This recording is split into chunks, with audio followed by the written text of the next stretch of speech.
Hi! Hello! Welcome back to our channel అండి. So, ఈరోజైతే మనం చికెన్ ఫ్రై ఎలా చేసుకుందామో చూద్దాం వచ్చేసేయండి. సో, ఇది ఎవరు చేస్తున్నారు అంటే మా అమ్మ అనమాట. అప్పుడే ఊరు నుంచి వచ్చారు. సో, ఇంకా అమ్మొచ్చాక చికెన్ తెప్పించకుండా ఉంటామా చెప్పండి. మన ఫేవరెట్ అయితే వండిచ్చేసుకుందాం అని చెప్పేసి ఒక అర కేజీ చికెన్ అయితే తెప్పించేసామనమాట. సో, దీన్ని ముందుగైతే వాష్ చేసేసుకొని ఒక బౌల్‌లోకి అయితే వేసేసుకొని పసుపు, పసుపు, అలాగే ఉప్పు, కట్ చేసి పెట్టుకున్న ఆనియన్స్ అయితే వేసేసుకుందాం.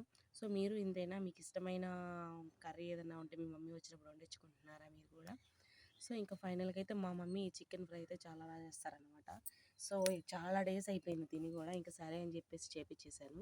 ఇంకా ఫైనల్‌గా అయితే ఆయిల్ ఏం వేయకుండా మనం ఇలా కడాయిలో అయితే వేసేసుకొని ఇలా వాటర్ పైకొచ్చేంత వరకు బాగా కుక్ చేసుకోవాలి. సో, ఇంకొక 5 మినిట్స్ అయ్యాక ఈ వాటర్ అంతా ఇంకిపోయి మనకి చికెన్ అయితే 80% అయితే ఉడికిపోయిందనమాట.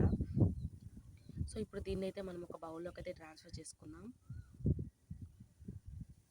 యాక్చువల్‌గా ఏంటంటే ఇది మనకి 2 డేస్ అయినా ఉంటుందనమాట. ఈ చికెను ఎలాంటి స్మెల్ కానీ ఏమీ రాదు.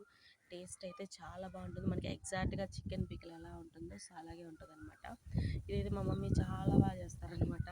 సో, ఎప్పుడు ఏ ఊరెళ్ళినా కూడా ఇది చేయమని అడుగుతాం ఖచ్చితంగా. ఇది రసం పెట్టుకొని తింటే ఇంకేం కర్రీసే అవసరం లేదనమాట. ఇంకా ఫైనల్‌గా అయితే కడాయిలో కొంచెం ఆయిల్ వేసుకొని కరివేపాకు, చెక్క, మొగ్గ కూడా వేసేసుకొని మనం ముందుగా ఫ్రై చేసుకున్న చికెన్ కూడా వేసేసుకొని బాగా వేగనివ్వాలి. ఒక 5 మినిట్స్ వేగిన తర్వాత అయితే ఇంకా సరిపడినంత కారం అయితే వేసుకుందాం. సో, మీరు ఎక్కువ కారం తింటే కారం ఎక్కువ వేసుకోండి. మేము తక్కువ తింటాం కాబట్టి తక్కువ యాడ్ చేసుకుంటున్నాం. సో, ఇంకా ఫైనల్‌గా అయితే చికెన్ అయితే ఆల్మోస్ట్ అయిపోయిందనమాట. సో, ఇప్పుడు దీంట్లోకైతే మనం ఫ్రెష్ అల్లం వెల్లుల్లి పేస్ట్ అయితే వేసుకుందాం. చాలామంది ప్యాకెట్స్‌లో వాడతారనమాట. ప్యాకెట్స్‌లో అంత టేస్ట్ ఉండదు. అలాగే మంచిది కూడా కాదనమాట. సో, ఇంక ఇలా ఫ్రెష్‌గా అల్లం వెల్లుల్లి పేస్ట్ అయితే నూరేసుకొని వేసేసుకుందాం. సో, చూసారు కదా స్మెల్ అయితే అదిరిపోతుంది. సో, ఇది రసంలో అయితే చాలా అంటే చాలా బాగుంటుందనమాట. ఒక్క ముక్క వేసుకొని తిన్నా చాలు కడుపు నిండిపోద్ది. So, thanks for watching and subscribe to my channel for more videos.